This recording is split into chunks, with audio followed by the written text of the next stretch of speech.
សួស្តីអ្នកបើកបរថ្ងៃនេះនាងខ្ញុំគៀនសភ័ណ្ឌនៃជាការសាលាបង្រៀនបើកបររថយន្តដៃ2រួមជាមួយនឹងលោកគ្រូតឹមសុភាជាគ្រូបង្រៀនដៃចង្កូតលើកយកមេរៀនទី2មកបង្ហាញលោកអ្នកអំពីបច្ចេកទេសបើកបររថយន្តដែលមានចែងនៅក្នុងសៀវភៅរបស់ក្រសួងសាធារណការនិងដឹកជញ្ជូនចាមេរៀនទី2គឺជាបច្ចេកទេសក្នុងការអង្គុយកៅអីចូលទៅអង្គុយអ្នកបើកបរមិនមែនគ្រាន់តែបើកទ្វាររថយន្តហើយចូលកន្លែងអង្គុយហើយចាប់ផ្ដើមបើករថយន្តទៅតាមដែលចិត្តចង់ឬក៏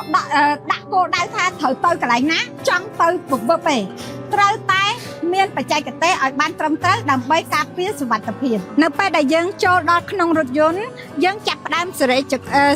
កន្លែងអង្គុយយើងឲ្យបានត្រឹមត្រូវទៅតាមដងខ្លួនយើងទី1យើងចាប់ផ្ដើមសេរីទៅមុខថយក្រោយនេះដើម្បីឲ្យជើងយើងនេះជន់ហ្វ្រាំងជន់ហ្គាបានដោយស្រួលជើងស្ដាំណាចំណែកឯជើងឆ្វេងយើងដាក់បឈរអញ្ចឹងរៀងបឈរអញ្ចឹង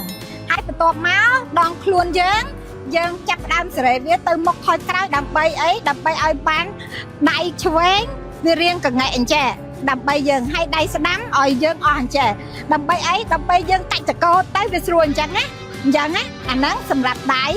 ហើយបន្ទាប់មកយើងអាចដោះលេខដាក់លេខបានយ៉ាងស្រួលអញ្ចឹងនៅពេលដែលដងខ្លួនយើងបានត្រឹមត្រូវហើយបានយើងចាប់ផ្ដើមចេញដំណើរបានដូច្នេះបច្ចេកទេសក្នុងការរៀបចំកៅអីនិងចង្កូតរថយន្តដែលអ្នកគ្រូប្រាប់ទៅលោកគ្រូដៃចង្កូតគឺកូនសិស្សទាំងអស់នឹងទទួលបាននៅបច្ចេកទេសមួយ